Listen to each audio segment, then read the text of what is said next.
श्री गुरुभ्यो नमः। प्रिय विद्यार्थियों, 30 क्वेश्चन का स्वाध्याय हम कर चुके हैं।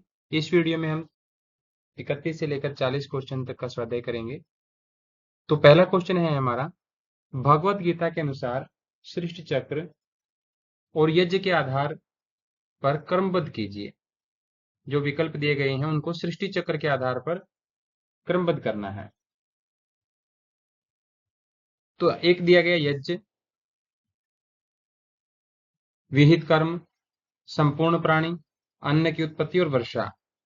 तो जिन विद्यार्थियों ने पढ़ा है, देखिए 14वें अध्याय से जो है पहला क्वेश्चन बना था, भगवत गीता वाला जो आया था क्वेश्चन। अब ये क्वेश्चन आया है आपका तीसरे अध्याय से, अन्नाद भवन्ति भूतानि पर्जन्याद अन्न संभवा यज्ञाद भवति पर्जन्यो यज्ञ कर्म समुद्भवा कर्म ब्रह्मोद्भवम विद्धि ब्रह्माक्षर समुद्भवम तस्मात् सर्वगतम ब्रह्म नित्यम यज्ञे प्रतिष्ठितम। तो संपूर्ण प्राणी जो होते हैं, प्राणी वो अन्न से उत्पन्न होते हैं। इस तरीके से लिखेंगे हम इसको, प्राणी जो है अन्न से उत्पन्न होते हैं और अन्न जो होता है वो वर्षा से होता है और वर्षा यज्ञ से होती है और यज्ञ जो होता है कर्मों से निष्पन्न होता है, कर्मों से। और कर्म जो होते हैं वेदों से उत्पन्न होते हैं, ये बताया गया। अन्नाद भवन्ति भूतानि पर्जन्याद अन्न संभवा यज्ञाद भवति पर्जन्यो यज्ञ कर्म समुद्भवा। तीसरा अध्याय 14 नंबर और 15 नंबर, ये सृष्टि कर्म का इसमें वर्णन किया गया है। तो पूछ रहे हैं कि भाई पहले क्या होगा उसके बाद क्या होगा। तो पहले तो होगा विहित कर्म, क्योंकि वेद तो दिया नहीं गया यहाँ पर। तो पहले आ गया कर्म, कर्म के बाद आ गया आपका यज्ञ। पहले कर्म आ गया, फिर यज्ञ आ गया, यज्ञ के बाद आएगी वर्षा, तीसरे नंबर पे वर्षा आ गई। वर्षा के बाद आएगा आपका अन्न, चौथे नंबर पे अन्न आ गया और पांचवे पे आएगा फिर अन्न के बाद प्राणी। तो ये इनका सीक्वेंस बनेगा।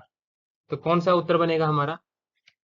पहले आएगा बी, फिर आएगा ए, तो बी और ए और ई सी, ई डी और सी, सेकंड नंबर ऑप्शन हमारा इसमें करेक्ट होगा। तो 32वां क्वेश्चन हमारा है, मनोविज्ञान में स्टिमुलस ऑर्गेनिज्म रिस्पॉन्स मॉडल के संस्थापक कौन है? SOR model, stimulus organism response. तो इसमें ऑप्शन दिए गए हैं स्किनर, थॉर्नडाइक, कर्लिंगर, RS वुड्सवर्थ। तो इसमें क्या है, पहले तो SR मॉडल क्या होता है कि इसमें व्यवहार के अध्ययन के बारे में एक दृष्टिकोण है, ये कि हम व्यवहार को कैसे अध्ययन करते हैं। SR मॉडल व्यवहार को अध्ययन करने का एक दृष्टिकोण मात्र है, जिसमें S का मतलब स्टिमुलस, O का मतलब ऑर्गेनिज्म, स्टिमुलस, O का मतलब ऑर्गेनिज्म और R का मतलब रिस्पॉन्स। यानी कि स्टिमुलस तो हो गया जो हमें इन्वायरमेंट से कोई भी बाहरी स्टिमुलस या कोई भी संकेत या उद्दीपन जो हमें प्राप्त होता है। ऑर्गेनिज्म हो गया जो हमारी आंतरिक मनोदशा है ना, आंतरिक मनोदशा। स्टिमुलस तो हो गया बाहरी और ऑर्गेनिज्म हो गया हमारी आंतरिक जो मनोदशा है या उत्तेजना है या प्रेरणा है या एक्सपीरियंस है, अनुभव है। रिस्पॉन्स हो गया कि हम जो उत्तेजना आती है, जो आंतरिक प्रक्रिया होती है, अनुभव होता है, जो प्रेरणा होती है, उसके परिणाम में हम क्या व्यवहार करते हैं, क्या उत्तर देते हैं, वो हमारा रिस्पॉन्स हो गया। यानी कि उत्तर हमारा रिस्पॉन्स हो गया। तो ये होता है SOR मॉडल। इसमें जो स्किनर है, स्किनर ने केवल SR मॉडल दिया था, SR मॉडल, स्टिमुलस रिस्पॉन्स, बस स्टिमुलस रिस्पॉन्स मॉडल नहीं दिया था। SR model, stimulus response. इनका ये कहना था कि इसमें जो हम अगर किसी, मान लो अगर हम किसी का व्यवहार अध्ययन करना चाहते हैं तो ऑर्गेनिज्म को पढ़ने की आवश्यकता नहीं है, केवल उसका बाहरी स्टिमुलस देखो और उस स्टिमुलस के प्रति वो क्या उत्तर दे रहा है वो देखो बस। आंतरिक रूप से वो क्या प्रक्रिया है, क्या वो समझ रहा है, क्या उसकी प्रेरणा है, क्या उसकी मनोदशा है, उसको मत देखो। बस वो बाहर जो रिएक्ट कर रहा है उसी को देखो, बस उसी से उसके व्यवहार के बारे में पता लग जाएगा। स्किनर ने तो ये कहा, स्टिमुलस रिस्पॉन्स के बारे में इन्होंने बताया कि ऑर्गेनिज्म की भूमिका ना के बराबर है, ये कह देता है। थॉर्नडाइक ने क्या किया? थॉर्नडाइक ने लॉ ऑफ इफेक्ट या ट्रायल एंड एरर लर्निंग ये कंसेप्ट इन्होंने दिए थे। तो ये एसआर मॉडल का, एसओआर मॉडल से कोई संबंधित ही नहीं है। फिर कर्लिंगर, फ्रेड एंड कर्लिंगर, ये जो है एक प्रकार के बहुत सारे, ये भी एक साइकोलॉजिस्ट ही हैं, बहुत सारे इनके रिसर्च हैं, लेकिन एसओआर मॉडल इन्होंने भी नहीं दिया, कर्लिंगर ने भी नहीं दिया। तो चौथे बच गए हमारे वुड्सवर्थ, R.S. वुड्सवर्थ, इन्होंने ही एसओआर मॉडल दिया था, यही है इनके संस्थापक।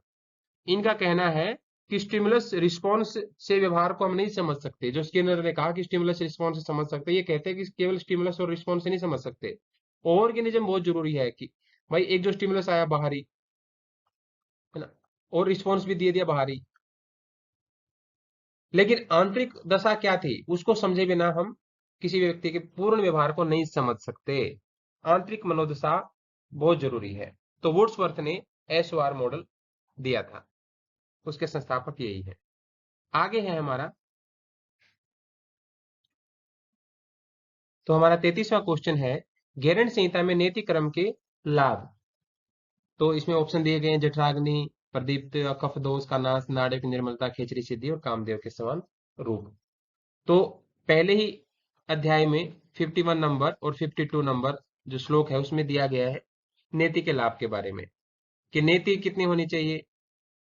एक वित्त लंबी, यानी कि आधा हाथ, लगभग 12 अंगुल, 12 अंगुल उसकी लंबाई हो। नाक से प्रवेश कराना है और फिर मुख से उसको बाहर निकाल देना, ये नेति क्रिया है। सूत्र नीति वहां पर दी गई है। तो उसके लाभ के रूप में बताया गया है 52 में श्लोक में, साधनान साधनात् नेति योग से खेचरी सिद्धि मापनुयात, किससे खेचरी सिद्धि होती है? तो खेचरी सिद्धि डी ऑप्शन में हमारा दिया गया है। अगली लाइन में लिखा गया कफ दोषा विनशंति, कफ दोषा विनशंति, कफ दोष का नाश करती है। और एक और लाभ है इसका, दिव्य दृष्टि प्रजायते, दिव्य दृष्टि जो इसमें नहीं दिया गया है। ये 3 लाभ नीति के बताए गए हैं। तो कफ दोष और खेचरी सिद्धि, तो 2 आए हैं एग्जाम में, तीसरा दिव्य दृष्टि वाला है। तो बी और डी, सेकंड नंबर ऑप्शन हमारा इसमें से करेक्ट हो जाएगा। 34 नंबर है, आत्मबोध कराने वाली ज्ञान की सप्त भूमिकाओं में चतुर्थ अवस्था योग वशिष्ठ के अनुसार कौन सी है? यानी कि योग वशिष्ठ में जो ज्ञान की 7 भूमिकाएं दी गई है, अज्ञान की भी 7 और ज्ञान की भी 7, उस ज्ञान की 7 भूमिकाओं में ये पूछ रहा है कि चौथी कौन सी है। तो हमने देखा था शुभेच्छा, सीक्वेंस लगा लेते हैं, पहली विचारणा, तनुमानसा, सत्वापत्ति, आसन शक्ति, पदार्थ भावनी या पदार्थ भावना और तुर्यगा। 1, 2, 3, 4, 5, 6 और 7, इसने पूछा है चौथी के बारे में। तो चौथी कौन सी होगी? सत्वापत्ति हमारी सही होगी। सत्वापत्ति होती क्या है? सभी प्रकार के विषयों से असंग हो जाना, सभी विषयों से असंग, असंग, ये होती है सत्व, सत्वापत्ति। आगे है 35वां क्वेश्चन, योग सूत्र के अनुसार वितर्क के कितने मुख्य प्रकार बताए गए हैं? तो वितर्क बताया गया है, वितर्क का अर्थ क्या होता है? दुष्ट भावनाएं, अधार्मिक विचार, योग मार्ग में जो बाधा पहुंचाते हैं। तो दूसरे अध्याय का 34वां सूत्र है, वितर्का हिंसादेह कृतकारित अनुमोदिता लोभ क्रोध मोह पूर्वका मृत्यु मध्यादि मात्र दुखद ज्ञान अनंत फला इति प्रतिपक्ष भावनम। वितर्क हिंसादेह कृतकारित और अनुमोदित, कृतकारित और अनुमोदित। तो योग सूत्र में वितर्क जो है 3 प्रकार के इस तरीके से बताए गए। सेकंड नंबर ऑप्शन हमारा करेक्ट होगा। 234 में इसके बारे में बताई गई है, कृत, कारित और अनुमोदित। और इन तीनों प्रकार के वितरकों को करने के लिए जो प्रेरित करती हैं वो भावनाएं भी 3 हैं, लोभ, क्रोध और मोह। और इनको वितरकों को प्रेरित करने वाली भावनाओं को वितरकों को प्रेरित करने वाली भावनाओं के स्तर भी 3 हैं, मृदु, मध्य और अधिमात्र। और इस पूरी प्रक्रिया का परिणाम 2 है, अनंत दुख और अनंत अज्ञान। अनंत अज्ञान, जिसको अज्ञान बोल देंगे, ये 2 इनके परिणाम है। तो ये बताया गया, सेकंड नंबर ऑप्शन हमारे इसमें से करेक्ट होगा। अगला है 36 नंबर, किस चक्र की शुरुआत से श्रोत्र एवं मन के माध्यम से श्रवण क्षमता में, श्रवण यानी कि सुनने की क्षमता में तीक्ष्णता आती है? किसमें सुनने की क्षमता में तीक्ष्णता आती है? तो हमने बताया था, इससे पहले भी एक क्वेश्चन आया था चक्र से संबंधित ही, तो उसमें बताया गया था, उसका तो उत्तर आज्ञा चक्र था। वहां तो प्राण पर नियंत्रण केंद्र के रूप में जो कार्य कर रहा था वो आज्ञा चक्र था। तो उसमें विशुद्धि चक्र भी शायद ऑप्शन में था। तो उसमें बताया था संप्रेषण के लिए जो है, कम्युनिकेशन के लिए, वो हमारा विशुद्धि चक्र रिस्पॉन्सिबल होता है। ठीक है, विशुद्धि चक्र। विशुद्धि चक्र जब जागरण होता है तो व्यक्ति में वाक शक्ति भी आती है, बोलने की शक्ति भी आती है, सुनने की भी आती है, श्रवण क्षमता, और संप्रेषण से संबंधित वो हो गया, बोलना सुनना दोनों संप्रेषण से संबंधित हो, कम्युनिकेशन से रिलेटेड हो गया ना। शब्द, ध्वनि, श्रवण क्षमता, इसे जुड़ा हुआ चक्र है विशुद्धि चक्र। इसी से जो है श्रवण शक्ति तीव्र होती है, श्रोत्र इंद्रिय की सूक्ष्मता बढ़ती है, नाद भी सुनाई पड़ते हैं, मन की एकाग्रता, ये सारी चीजें इसी से होती हैं, विशुद्धि चक्र।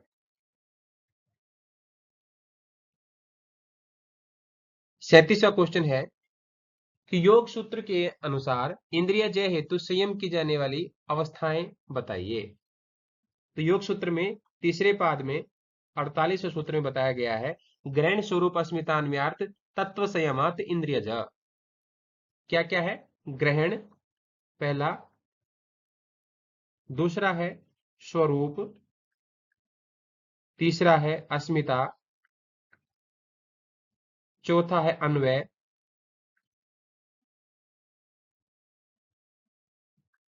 और पांचवा है अर्थवत्व। तो इन्होंने पूछा है कि संयम की जाने वाली अवस्थाएं कौन सी हैं। तो अस्मिता, अस्मिता तो आ गया, मनोजवित्व नहीं आया, ग्रहण भी आ गया, विकर्ण भाव नहीं आया, और अन्वय भी आ गया। तो हमारा क्या होगा, ए, सी और ई उत्तर इसका करेक्ट हो जाएगा, यानी कि 3 नंबर ऑप्शन करेक्ट होगा। अब इसमें जो गलत है, मनोजवित्व और विकर्ण भाव, ये 348 से ततो मनोजवित्व विकर्ण भाव प्रधान जयश्च, ये जो हमारा है ये 348 बताया इसको, ततो मनोजवित्व, बल्कि ये 348 नहीं, 347 है ये, 347, और ये जो है 348 है। ततो मनोजवित्तम विकर्ण भाव प्रधान जयश्च, विकर्ण भाव प्रधान जयश्च ततो मनोजवित्तम, दोनों एक ही सूत्र से 348 से दे दिया, और ये क्वेश्चन जो बनाया 347 से बनाया है। तो इस तरीके से हमारा ये सही होगा। आगे है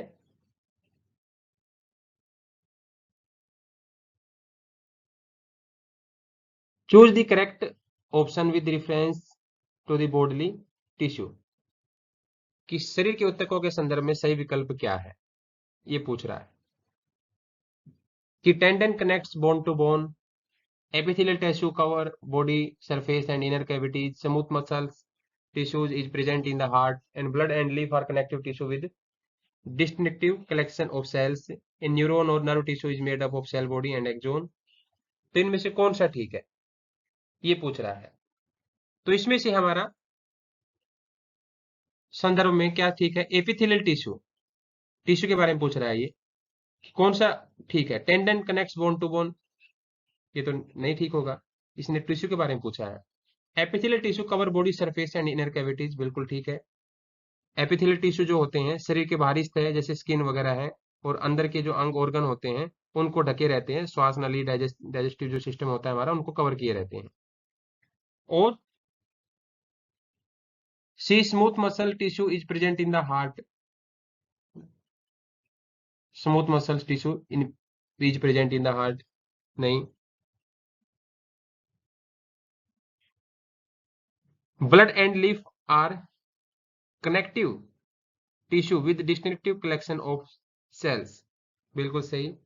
जो ब्लड होता है, जो रक्त होता है हमारा, और जो लसिका है यानी कि जो लिम्फ है, उनका संयोजन एक प्रकार की डिस्टिंक्टिव कलेक्शन ऑफ सेल्स है ना, विशेष कोशिकाओं का एक संग्रह है। कनेक्टिव टिश्यू के रूप में एक प्रकार की कोशिकाओं का ये संग्रह है। तो ये हमारा इसमें ठीक है। ये फ्लूइड कनेक्टिव टिश्यू माने जाते हैं, ब्लड और लिम्फ फ्लूइड कनेक्टिव टिश्यू भी इनको बोला जाता है। ये शरीर में न्यूट्रिशन का काम करते हैं, जो वेस्ट होता है उसको निष्कासित करते हैं, और इम्यूनिटी के रूप में भी हमारी ये हेल्प करते हैं। तो हमारा ये कौन सा ठीक होगा, बी और D. Neuron and nerve tissue is made up of cell body, नहीं ये भी नहीं होगा, केवल बी और डी ऑप्शन हमारे इसमें से करेक्ट होगा। अगला है, निम्नलिखित में से कौन सा मूलबंध आसन का परिवर्तित रूप है। मूलबंध आसन का परिवर्तित रूप,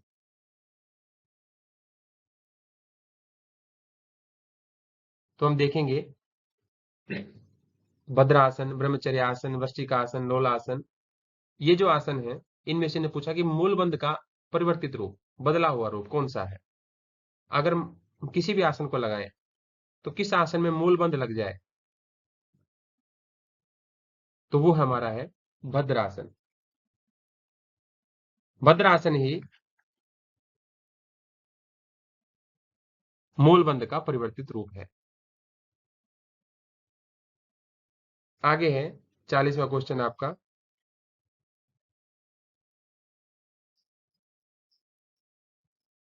40वां क्वेश्चन है, भगवत गीता के अनुसार तमस आहार के लक्षण नहीं है पूछा है। एक क्वेश्चन और आया था, देखिए आहार से ही दो क्वेश्चन बन चुके हैं। 14वें अध्याय से क्वेश्चन बना, 17वें अध्याय से क्वेश्चन बना। ध्यान रखें लास्ट वाले अध्यायों को बहुत अच्छे तरीके से करके जाए सभी विद्यार्थी। लास्ट वाले अध्याय 14, 15, 16, 17, 18 ये बहुत इंपॉर्टेंट है, इसमें से बहुत अधिकतर क्वेश्चन बनते हैं, ठीक है। तमसिक आहार के लक्षण पहले आया था, 6वां नंबर क्वेश्चन पहले वाली वीडियो में आपको मिल जाएगा, 6 नंबर क्वेश्चन। वहां पर सात्विक आहार के बारे में पूछा था, लक्षण दिए गए थे और पूछा था कि ये लक्षण कौन से आहार से मैच करते हैं। यहाँ पर तमस आहार के बारे में पूछा है कि जो लक्षण नहीं है, तो क्या क्या बताया है। एक तो बताया तामसिक आहार के बारे में, यात यामम, गतरसम, पर्युषितम, उच्छिष्ट, च अमेध, च अमेध्यम, इसको हम अमेध्यम लिख देंगे तो ठीक रहेगा, अमेध्यम। तो ये लक्षण बताए गए हैं तामसिक आहार के। तो पूछ रहा है कि भाई लवण युक्त, ये तो कहीं नहीं आया है ना, अमेध्यम आया है, ये रहा। रुक्ष भी कहीं नहीं आया, तीक्ष्ण भी कहीं नहीं आया, पर्युषितम आया है, ये रहा। तो कौन सा ऑप्शन हमारा करेक्ट होगा इसमें से 40 का, जिसका हमारा बी और ए तो हमारे तमस आहार के लक्षण है।